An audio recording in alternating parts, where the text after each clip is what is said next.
शैलेंद्र जी राजस्थान से। हरिवंश श्री हरिवंश। श्री हरिवंश महाराज जी, क्या प्रारब्ध इतना मजबूत हो सकता है कि निरंतर नाम जप और सदाचरण के बाद भी उसे उस अवस्था तक भोगना पड़े जिस उम्र में भौतिक संसार की सफलता में खुशी ना मिले, नौकरी विवाह तो जैसी इसी अवस्था में पाप किए हैं तो भोगना तो इसी में पड़ेगा ना। जैसे मानो आपने गर्भस्थ शिशु की हत्या की है तो अगली बार गर्भस्थ शिशु आपको बनना पड़ेगा, आपकी हत्या होगी उसी अवस्था में।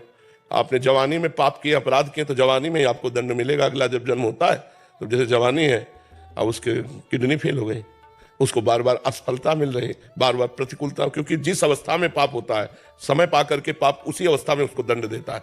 तो इसमें कौन सी बड़ी बात है। जवानी को वहां से पास होकर थोड़ी आ रहा कि जवानी में तुम सुखपूर्वक रहोगे। जवानी में उद्दंडता की तो जवानी में ही तुमको दंड मिलेगा।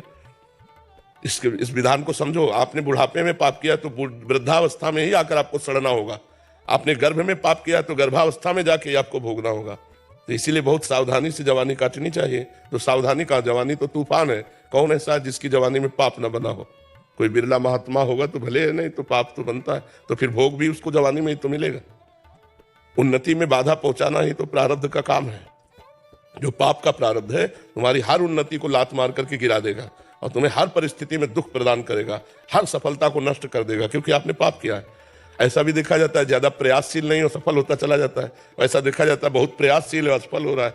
तो प्रारब्ध भोग, पूर्व का जो हमारा पाप है वो हमें असफलता प्रदान करेगा और पूर्व का जो हमारा पुण्य है वो सफलता प्रदान करेगा।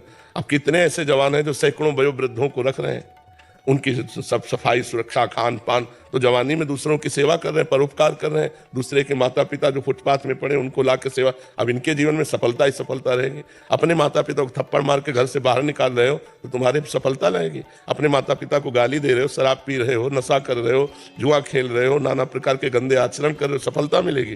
पूर्व पाप लग करके तुम्हें नष्ट कर देगा। तो ये बात ध्यान रखनी, भगवान के विधान में कहीं त्रुटि नहीं होती। हमारे द्वारा किए हुए कर्म को भोगना ही पड़ेगा हमें, अवश्य में भोक्तव्यम कृतम कर्म शुभाशुभम। और रही नाम जप की बात तो ये अगली खेती है। अभी बो रहे तुरंत थोड़ी मिलेगा। अभी आप 1 मन अन्न खेती में डालते हैं और जब 6 महीना इंतजार करते हैं उसकी सिंचाई गुड़ाई सब, तब 40 मन गेहूं पैदा होता है उसमें, 1 मन से 40 मन। तो आज जो आप खेती कर रहे हो वो आगे मिलेगी, जो पीछे की अभी भोगो। अभी चाहे देखा जाता है कि पाप कर रहा है वो बड़ी उन्नति को प्राप्त हो रहा है, और पुण्य कर रहा है धर्म से चल रहा है लेकिन अवनति को प्राप्त हो रहा है, क्योंकि इस समय उसने जो पुण्य किए हैं वो उसको आगे मिलेंगे। वो जो उसने पूर्व में पाप किए इस समय उसका नंबर चल रहा है पाप का, और वो जो आदमी पाप कर रहा है वर्तमान में उसका पुण्य का नंबर चल रहा है। उन्नति पे उन्नति होती चली जा रही है, पाप पे पाप वो कर रहा है। जिस समय वर्तमान का पाप और पूर्व का पाप एकत्रित होगा उसी समय नष्ट हो जाएगा, और तुम्हारा जिस समय वर्तमान का पुण्य और पूर्व का पुण्य एकत्रित होगा उसी समय तुम प्रकाशित हो जाओगे। तो परमार्थिक है, अध्यात्म है, इसको धैर्यपूर्वक समझो। नाम जप करो, गलत आचरण भूल कर ना होने पावे तो तुम्हारा जीवन मंगल में हो जाएगा। प्रारब्ध कब तक ही रहेगा, कितना होगा आखिरकार। भगवान नाम हमारे पास है, धर्म आचरण करते हैं, परोपकार करते हैं, इसीलिए हम कहते हैं परोपकार करो।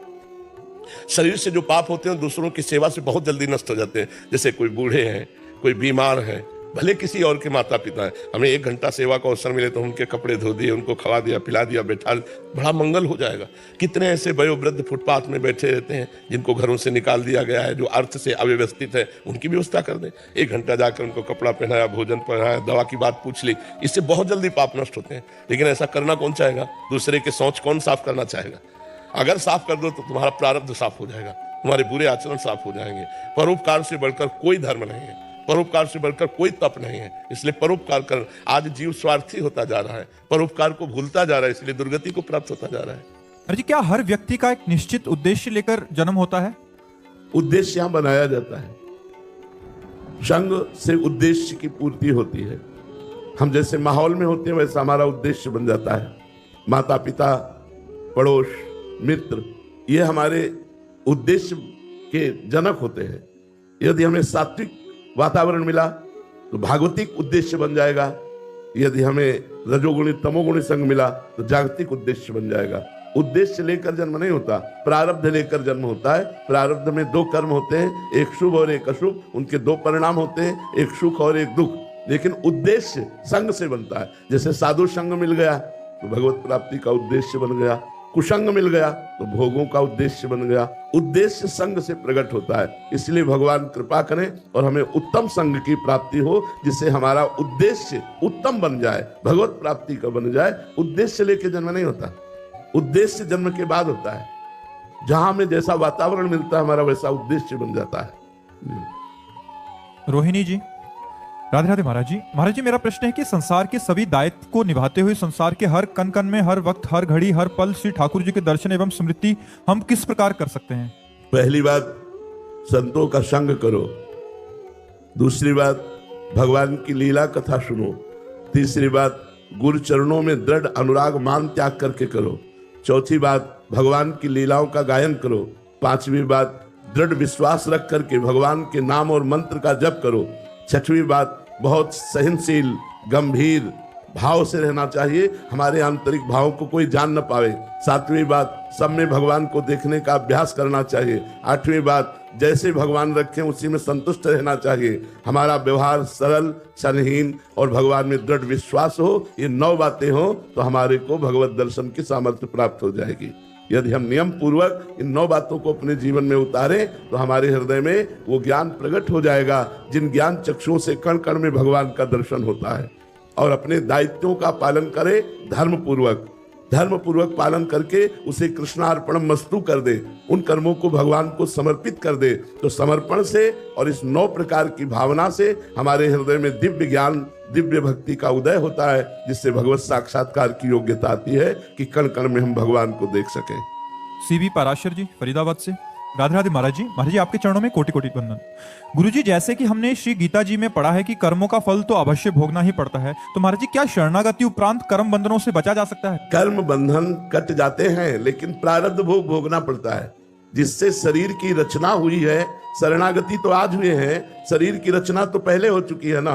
तो जो रचना हो चुकी है उसमें निश्चित हो चुका है कि 20 वर्ष में आपकी टांग टूटेगी, अमुक वर्ष में आपका ये होगा वो होगा। तो आप भक्ति करें चाहे जितनी करें, लेकिन वो होगा, क्योंकि वो प्रारब्ध है। जो हमारे संचित कर्म है वो भस्म हो जाएंगे, जो क्रियमाण है वो मंगलमय हो जाएंगे, लेकिन जो प्रारब्ध है वो अवश्य में भोक्तव्यम कृतम कर्म शुभाशुभम, वो भोगना पड़ेगा। ये तैयारी रखनी चाहिए उपासक को। ये न सोचे कि भजन करके हम जड़ से इन प्रारब्ध को मिटा देंगे, नहीं, प्रारब्ध भोगना पड़ा है बड़े बड़े महर्षियों को, ब्रह्म ऋषियों को, महात्माओं को। इसलिए हम लोग तो जन साधारण लोग हैं, प्रारब्ध भोगना ही पड़ेगा, इसे भोग के ही काटा जाता है। हाँ, 2 प्रकार के कर्मों का नाश हो जाएगा, एक तो संचित कर्म और दूसरे क्रियमाण। क्रियमाण भगवद अर्पित है, इसलिए निष्प्रभावित हो गए, और संचित कर्म भगवान की शरणागति से भस्म हो जाते हैं, और प्रारब्ध को भगवान की स्मृति में डूबकर हम भोग लेते हैं और हम भगवत प्राप्त हो जाते हैं। समझ में आई बात? अनिल सिंह जी, बिहार से। राधे राधे महाराज जी। महाराज जी, प्रेम और मोह में अंतर कैसे समझें? शरीर को लेकर जो होता है उसे मोह कहते हैं, स्वरूप को लेकर जो होता है उसे प्रेम कहते हैं। शरीर को लेकर के जो होता है, प्रकृति को लेकर जो होता है उसे मोह कहते हैं, परमात्मा को जो लेकर होता है उसे प्रेम कहते हैं। इसलिए यहाँ कहीं कोई प्रेम नहीं करता। यहाँ काम है, राग है, मोह है, आसक्ति है, प्रेम नहीं है। जहां कहीं भी तुम्हें दिखाई दे रहा है जो 2 व्यक्तियों के बीच में, वो काम है। मैं आपसे प्यार करता हूं, आप मुझसे प्यार कीजिए। मैं आपसे प्यार करता हूं, आप मेरी बात मानिए। मैं आपसे प्यार करता हूं, आप हमारी बात को समझिए, हमारी बात को समझिए। क्या हम जैसा चाहें वैसा आप चलिए, वैसा आप करिए, वैसे आप रहिए। ये हुई मोह की बात। प्रेम की बात क्या होती है? मैं आपका हूं, आपको जो चाहिए जैसे चाहिए मैं अपने प्राण देने के लिए तैयार हूं। आपके सुख के लिए मेरा जीवन है, यहां मेरे सुख के लिए आपसे प्यार है। तो ये प्यार मोह है, राग है, काम है। जो परमात्मा से होता है उसे प्रेम कहते हैं, जो शरीरों से होता है उसे काम, राग, आसक्ति और मोह के नाम से कहा गया है। समझ पा रहे हैं आप? यहां कितना प्रेम है आपको हम एक उदाहरण में बता दे। आप जिससे प्यार करते हो और वो किसी और से प्यार करने लगे, क्या करोगे आप?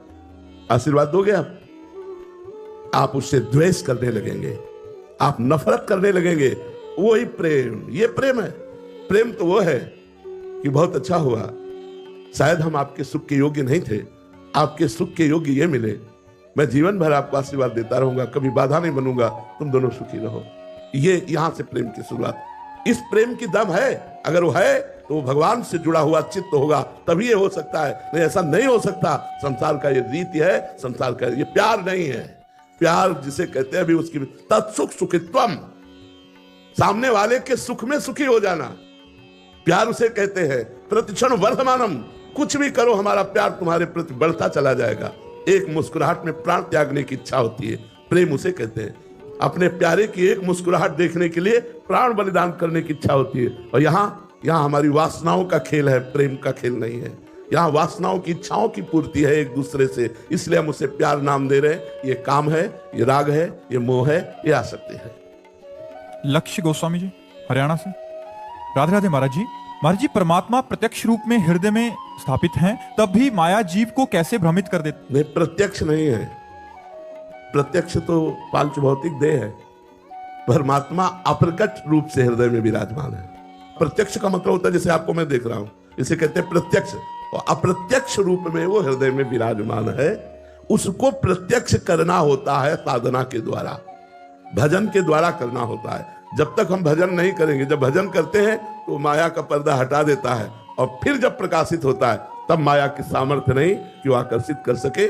सबके हृदय अछत अविकारी, गोस्वामी तुलसीदास जी ने लिखा है। अछत माने जिसका नाश नहीं हो सकता, अविकारी माने जिसमें कभी विकार नहीं हो सकता। वो निर्विकार अविनाशी परमात्मा सबके हृदय में है, लेकिन सकल जीव जग दीन दुखारी, सारा संसार भोगों की दैन्यता में और दुख में पिस रहा है। ऐसा क्यों? बोले तहां वेद अस कारण राखा, भजन प्रभाव संत श्रुति वाखा।